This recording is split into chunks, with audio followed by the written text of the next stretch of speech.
Hello दोस्तों, मैं Sarla Yadav SY Hindi platform channel पर एक बार फिर से आप सभी का हार्दिक अभिनंदन करती हूं। और हम अपने चैनल पर पढ़ रहे हैं भारतीय काव्य शास्त्र। और भारतीय काव्य शास्त्र की आज हमारी क्लास नंबर 8 है या 9 है, ये कंफर्म करके शायद तो 9 है। कंफर्म करके मैं थंबनेल पर लगा दूंगी। और आज की इस वीडियो लेक्चर में हम पढ़ेंगे काव्य प्रयोजन। और इससे पहले की जो मैंने वीडियो डाली थी उसमें भी हमने काव्य प्रयोजन पढ़े थे। लेकिन काव्य प्रयोजन प्रयोजन का मतलब मैंने आपको बताया था उद्देश्य, कि काव्य किस उद्देश्य से लिखा जाता है। तो इसमें ना तीन प्रकार के विद्वानों के मत दे रखे हैं। एक तो संस्कृत के आचार्य हैं जिन्होंने काव्य के प्रयोजन बताई। एक हिंदी के विद्वान है जिन्होंने काव्य के प्रयोजन बताई। तो जो संस्कृत के विद्वान थे और उन्होंने जो काव्य प्रयोजन बताए, ये मैंने इससे पहले वाली वीडियो में पढ़ा दिया था। और आज की वीडियो में हम पढ़ेंगे काव्य प्रयोजन, लेकिन ये काव्य प्रयोजन किसने बताए? हिंदी विद्वानों के। यानी कि हिंदी विद्वानों ने जो काव्य का प्रयोजन बताए वो हम आज की वीडियो में पढ़ेंगे। और कई बार यहाँ से पूछ भी लिया जाता है प्रश्न। अब जैसे कि मेरे पास एक कमेंट आया था कि मैम इसमें SPGT एस्टेट में काव्य शास्त्र के प्रश्न कहाँ से पूछे जाते हैं, ये नहीं पता चलता। तो भाई इसके लिए मैं आपको बताना चाहूँगी कि जैसे कि कोई भी प्रश्न ना सीधे नहीं पूछे जाते। आजकल एग्जामिनर बड़ा ही शातिर हो रहा है। वो पेपर को जो क्वेश्चन होता है वो बीच में से पूछता है कि आपको उस टॉपिक के बारे में कितना ज्ञान है, कितना नहीं है। वो समय गया कि डायरेक्ट कोई भी रचना दे दी, कोई सन दे दिया, कोई सीधी सीधी बात पूछी जाती हैं आज भी। लेकिन पेपर के 100% में से 10% बातें ऐसी होती है, क्योंकि जब क्वेश्चन पेपर को तैयार किया जाता है तो इन बातों को ध्यान रखा जाता है कि कुछ प्रतिशत डिफिकल्ट लेवल होता है, कुछ प्रतिशत मिनिमम होता है, और कुछ जो है मतलब इजी भी रहता है। तो कुछ एक प्रश्न ही ऐसे पूछे जाते हैं। बाकी आपको काव्य शास्त्र के प्रश्न अगर सही करने हैं तो रटना नहीं है, कंसेप्ट को समझना है। कुछ एक बातें ऐसी हैं जो आपको बिल्कुल ध्यान में रखनी है कि तुलसीदास ने क्या काव्य प्रयोजन बताया, ठीक है, भरत मुनि ने क्या काव्य प्रयोजन बताया, भामा ने क्या बताया। तो इतनी बातों को फिर मान लो भामा की है या भरत मुनि की है, कोई सीधी लाइन देकर न पूछे, या फिर उनसे संबंधित उन पंक्तियों से संबंधित कोई भावार्थ जो निकलता है उससे संबंधित आपसे पंक्ति देकर प्रश्न पूछ लिया, तो आपको उसकी समझ क्रिएट करनी है, समझ बनानी है उस कंसेप्ट के प्रति, ताकि आप प्रश्नों को सीधे तौर पर आंसर कर लें, ठीक है। और ऑप्शन पर अगर आप टॉपिक सारे कवर कर लेते हैं, अच्छे से कंसेप्ट क्लियर कर लेते हैं, तो जो आपके पास 4 ऑप्शन आपके पेपर में मिलेंगे, आप उम्मीद है मुझे कि पूरी कि आप एक ऑप्शन चूज करने में सक्षम रहेंगे, ठीक है। तो इस प्रकार से आपको काव्य शास्त्र बहुत ही दिमाग से आपको इसके प्रश्न सोल्व करने हैं। अब हिंदी विद्वानों द्वारा जो वर्णित काव्य प्रयोजन है वो हम पढ़ेंगे। और काव्य प्रयोजन का मतलब है कि किसी न काव्य काव्य क्यों लिखा जाता है, काव्य का क्या उद्देश्य होता है। तो काव्य का हेतु मतलब कारण, वो तो हमने हेतु पढ़ लिया। फिर हमने काव्य के लक्षण पढ़े। और आज हम क्या पढ़ रहे हैं? काव्य का प्रयोजन, कि काव्य किस उद्देश्य के लिए लिखा जाता है। तो उद्देश्य सबके अलग अलग होते हैं। अभी हमने संस्कृत वालों के पढ़े कि कोई तो यश प्राप्ति के लिए लिखता है, कोई अर्थ प्राप्ति के लिए काव्य करता है, कोई व्यवहार ज्ञान के लिए करता है, और कोई अमंगल का विनाश करने के लिए काव्य रचना करता है ना। ये सारी बातें हमने पढ़ी। और अब मैं आपको बताऊंगी हिंदी के। तो टॉपिक बहुत छोटा सा है और बहुत ज़्यादा समय नहीं लेंगे। हिंदी के कुछ प्राचीन और आधुनिक विद्वानों ने काव्य प्रयोजन प्रस्तुत किया। मतलब कुछ पुराने विद्वान भी हैं और कुछ आधुनिक विद्वान भी हैं जिन्होंने काव्य के प्रयोजन बताए। इनमें से कुछ इस प्रकार से हैं। तो सबसे पहला ही आता है महाकवि तुलसीदास। और तुलसीदास जी का नाम तो आपको पता इंपॉर्टेंट है, और प्रश्न भी यहाँ से बनने की पूरी संभावना रहती है। इन्होंने अपने प्रसिद्ध महाकाव्य रामचरितमानस में एक उक्ति द्वारा काव्य का प्रयोजन स्पष्ट करते हुए लिखा है। अब रामचरितमानस आपको पता है, एक TGT पेपर में पूछ लिया गया था कि रामचरितमानस कौन सी भाषा में लिखा गया है, तो आपको पता है ये अवधी भाषा में लिखा गया है, ठीक है। ये याद रखना। रामचरितमानस किसकी रचना है? तुलसीदास जी की रचना है। तुलसीदास कौन से काल के कवि हैं? भक्ति काल के कवि हैं। भक्ति काल में से भी कौन सी शाखा के कवि हैं? तो ये सगुण धारा के और राम भक्ति काव्य शाखा के ये क्या है? तुलसी कवि हैं, ठीक है।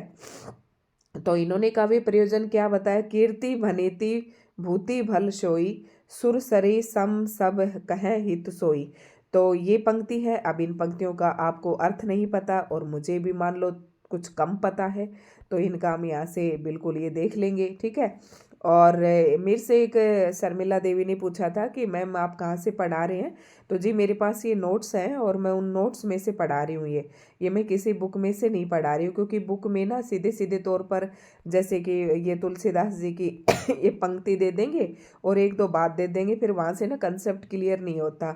इसलिए मैं किसी बुक में से नहीं पढ़ा रही हूँ, मैं यहाँ से पढ़ा रही हूँ। और इसे HPSC वाला अगर कोई सब्जेक्टिव पेपर की तैयारी कर रहा है तो उसके लिए भी ये काफ़ी इम्पोर्टेंट है, ठीक है। तो लास्ट में इस PDF को मैं डाल भी दूंगी, और अगर आप कहें कि मैम जो टॉपिक आप पढ़ा रहे हैं इसी की PDF डाल दे, तो मैं यहाँ से स्क्रीनशॉट लेके इसका PDF भी डाल दूंगी। तो शुरुआत करते हैं। इसे जो भरत मुनि ने तुलसीदास जी ने जो दो पंक्तियाँ कही हैं, कीर्ति वनीति भूति सब भल सोई, सुरसरी सम सब कहाँ हित होई। तो इन पंक्तियों का अर्थ है, अर्थात कीर्ति, कविता, ऐश्वर्य, वैभव वही श्रेष्ठ है जो गंगा नदी के समान सबका हित करने वाला हो। मतलब चाहे किसी भी प्रकार की कीर्ति हो या फिर कविता हो या फिर कोई ऐश्वर्य या धन संपत्ति हो, तो कह रहा है कि अगर आप धन वैभव का संचय करते हैं या आप कविता का सृजन करते हैं या कीर्ति प्राप्त करते हैं किसी भी फील्ड में, तो वही श्रेष्ठ है जो गंगा नदी के समान सबकी भलाई करता हो। तो यहाँ पर आप कविता का मतलब समझे, हम काव्य पढ़ रहे हैं और काव्य का प्रयोजन पढ़ रहे हैं। तो तुलसीदास जी का मत है कि काव्य का प्रयोजन वही अच्छा है जो सबकी भलाई के लिए हो, ठीक है। तो यहाँ पर 3 बातें बताई, जिस प्रकार से अगर आप कीर्ति प्राप्त कर रहे हैं तो वो भी किसी अच्छे काम के लिए ही होनी चाहिए जिससे सभी का भला हो। और अगर आप धन, ऐश्वर्य, वैभव, धन संपत्ति अगर आपके पास है तो वो भी दूसरों की भलाई के लिए ही होनी चाहिए। इसी प्रकार से काव्य रचना भी, कविता भी ऐसी होनी चाहिए जो सभी का समान हित करने वाला हो। भावार्थ ये कि तुलसीदास जी ने गंगा नदी की पवित्रता तथा उपकारी भावना से जोड़कर लोक मंगल की स्थापना करना ही काव्य का प्रयोजन सिद्ध किया। अब आपको एक शब्द बताती हूँ, लोक मंगल। लोक मंगल आपको जहाँ पर भी दिखे तो ये तुलसीदास जी के बारे में ही है। और लोक मंगल शब्द है ना, रामचंद्र शुक्ल जी ने प्रयोग किया है। जब आप ये पढ़ेंगे ना भक्ति काल के अंदर तो आपको पता चल जाएगा, ठीक है। तो लोक मंगल की स्थापना करना ही तुलसीदास जी का क्या रहा है, काव्य प्रयोजन रहा है।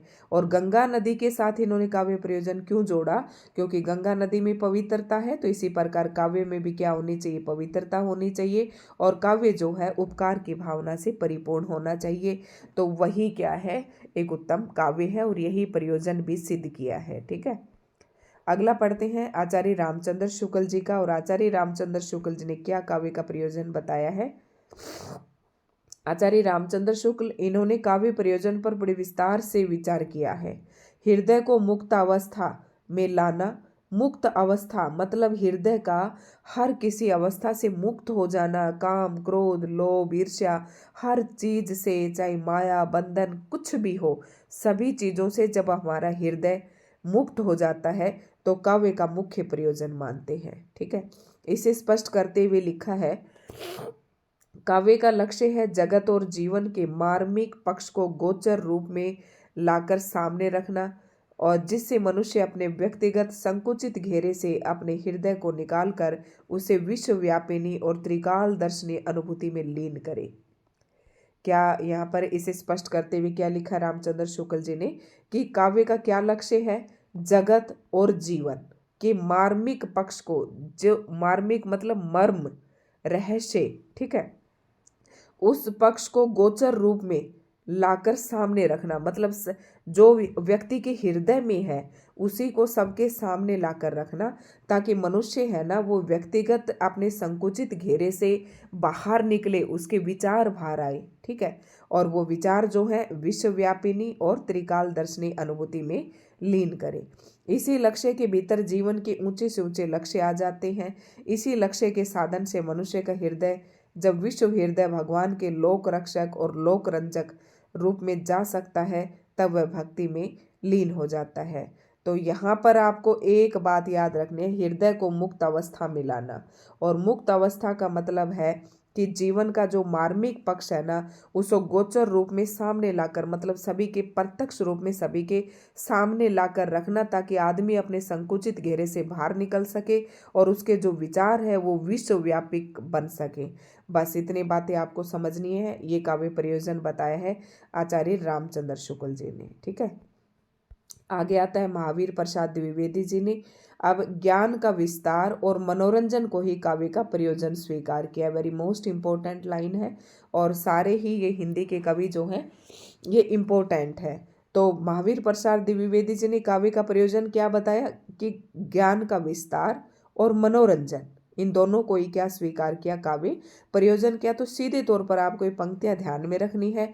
मान लो आपके पेपर में ये सीधे तौर पर पंक्ति न देकर इनसे मिलता जुलता भावार्थ निकलने वाली बात कह देते हैं, और फिर आपसे पूछ लेते हैं कि कौन सा मत महावीर प्रसाद द्विवेदी जी का है, तो आपको इसका भाव भी समझ में आना चाहिए कि इस तरीके की बात तो महावीर प्रसाद द्विवेदी जी ने कही थी। ठीक है, ये मानव हित को ही काव्य प्रयोजन मानते हैं। इन्होंने लिखा है, मैं साहित्य को मनुष्य की दृष्टि से देखने का पक्षपाती हूँ। कह रहा है कि जो भी यहाँ पर महावीर प्रसाद द्विवेदी जी कहते हैं कि जो भी साहित्य लिखा जाता है ना, वो मनुष्य के दृष्टिकोण को ध्यान में रखकर लिखना चाहिए। वो वागजाल मनुष्य को दुर्गतिहीनता और परमुखापेक्षिता से बचा न सके, जो उसकी आत्मा को तेजोदीप्त न कर सके, जो उसके हृदय को पर दुख कातर और पर दुख संवेदनशील न बना सके, उसे साहित्य कहने मुझे संकोच होता है। देखो क्या कहा है महावीर प्रसाद द्विवेदी जी, कहते हैं कि मैं उस काव्य को काव्य नहीं कहता, उस काव्य को काव्य कहने में मुझे संकोच होता है जिस काव्य में पर दुख कातर, जिसमें हम किसी के दुख को समझ न सके, दुख संवेदनशीलता, जिसमें हम किसी के दुखों के साथ संवेदनशीलता यानी कि अपनी अच्छी और बुरी कोई विचारधारा हम उसके साथ प्रकट नहीं कर पाते, तेजोदीप्ति, आत्मा को तेजोदीप्ति न कर सके, तेजोदीप्त मतलब आत्मा को मतलब उजागर सा एक तरीके से न कर सके, तो वो काव्य ना, इसका वो काव्य नहीं कहलाने लायक। इसका मतलब ये है कि महावीर प्रसाद द्विवेदी जी ये कहना चाहते हैं कि काव्य का जो प्रयोजन है वो ऐसा होना चाहिए कि काव्य को पढ़ते हुए अगर उसको, एक तो पहली बात तो मनुष्य के दृष्टिकोण को ध्यान में रखकर काव्य लिखा जाना चाहिए, ताकि हर मनुष्य उसको पढ़कर दूसरे के दुख को अनुभव कर सके, दूसरे की संवेदनाओं को अनुभव कर सके।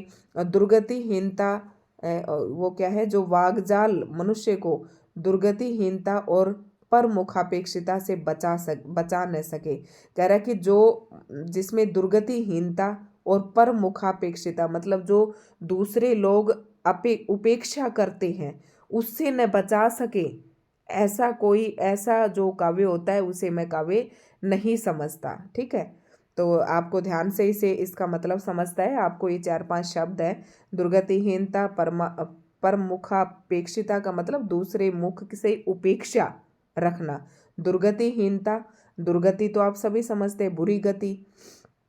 ठीक है, तो इन बातों से सब मतलब ये सब उसमें होने चाहिए। अगर ये सब उसमें नहीं है, ये शब्द जो आपने पढ़े इनका अर्थ आप समझ गए होंगे, ये अगर उस काव्य के अंदर नहीं है तो मुझे उस काव्य को साहित्य कहने में भी संकोच होता है। तो ये मत है किसका, द्विवेदी जी का। याद रखना है, ज्ञान का विस्तार और मनोरंजन और मानव हित को ही क्या लिखते हैं, काव्य का प्रयोजन लिखते हैं। अब ये उन्होंने लिखा है, ये पंक्ति तो आपको देकर पूछ सकते हैं कि ये पंक्ति किसकी है, तो आपको याद रखनी है महावीर प्रसाद द्विवेदी जी की है। नंदुलारे वाजपेयी जी ने क्या कहा है, वाजपेयी जी आत्म अभिव्यक्ति को काव्य प्रयोजन मानते हैं। आत्म अभिव्यक्ति मतलब खुद की अभिव्यक्ति, अभिव्यक्त कर पाना, अपने विचारों को दूसरों के सामने अभिव्यक्त कर पाना, अपनी आत्मा की अनुभूति को दूसरों के सामने अभिव्यक्त कर पाना ही क्या कहलाता है, काव्य प्रयोजन कहलाता है। उन्होंने लिखा है, वह रचना काव्य नहीं जिसमें वास्तविक अनुभूति का अभाव हो। अनुभूति क्या होती है, जैसे कि किसी चीज़ को हम देख रहे हैं तो हमने उसमें क्या अनुभूत किया, हमने क्या सोचा, क्या फील किया, इस तरीके से फील शब्द आप ले सकते हैं इसके लिए।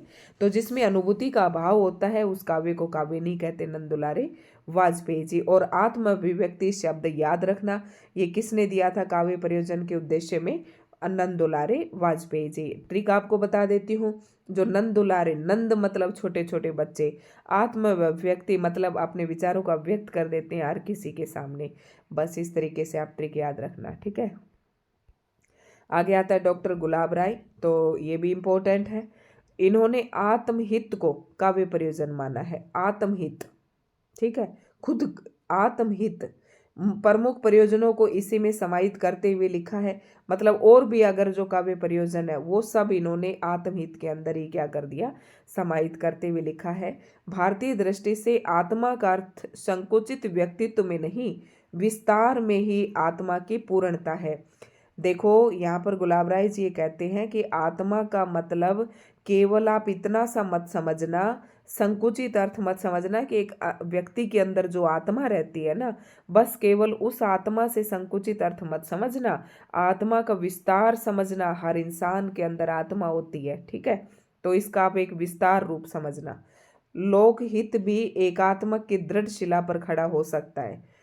यश, अर्थ, यौन संबंध, लोकहित सभी आत्महित के नीचे और उसके अनेक रूप है। तो याद रखना ये पंक्ति ये किसने कही थी, आत्महित की बात गुलाब राय ने।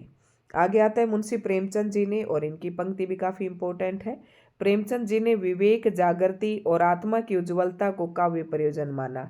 विवेक जागृति, विवेक मतलब बुद्धि, जब प्रज्ञा जब हमारी जागृत हो जाती है, और आत्मा की उज्ज्वलता को ही इन्होंने क्या कहा, काव्य का प्रयोजन बताया। इस संदर्भ में उन्होंने लिखा है, साहित्य का उद्देश्य हमारा मनोरंजन करना नहीं है, ये काम तो भाटों, मदारियों, विदूषकों और मस्खरों का है। साहित्यकार का पद इनसे बहुत ऊंचा है, वह हमारे विवेक को जागृत करता है, हमारी आत्मा को तेजोदीप्त बनाता है। तो याद रखना बहुत ही इंपॉर्टेंट है ये पंक्ति की। ये पंक्ति किसने कही थी, ये इसने मुंशी प्रेमचंद जी ने कही थी कि साहित्य का उद्देश्य मनोरंजन करना नहीं होता। मनोरंजन करने के लिए तो बाट बाटनी है, मदारी है जो बंदर का खेल दिखाते हैं, विदूषक है जो छोटी जाति के होते हैं, मस्खरों मतलब हंसी मजाक करने वालों का काम है मनोरंजन करना। साहित्यकार का पद तो इनसे बहुत ऊंचा होता है, तो हमें मनोरंजन करना ही साहित्यकार का उद्देश्य काव्य प्रयोजन नहीं होना चाहिए। उसमें क्या होना चाहिए, विवेक जागृति और आत्मा की उज्ज्वलता ही काव्य प्रयोजन किसने माना, मुंशी प्रेमचंद जी ने, ठीक है।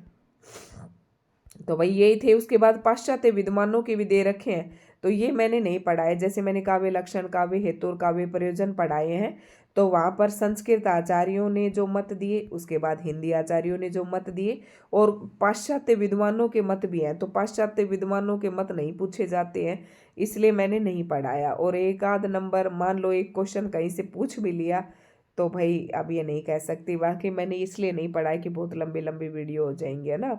एक ही टॉपिक हम तीन तीन विद्वानों के तरीके से पढ़ेंगे। तो आज की इस वीडियो में दोस्तों इतना ही था। आपको वीडियो कैसी लगी कमेंट करके ज़रूर बताएं। धन्यवाद।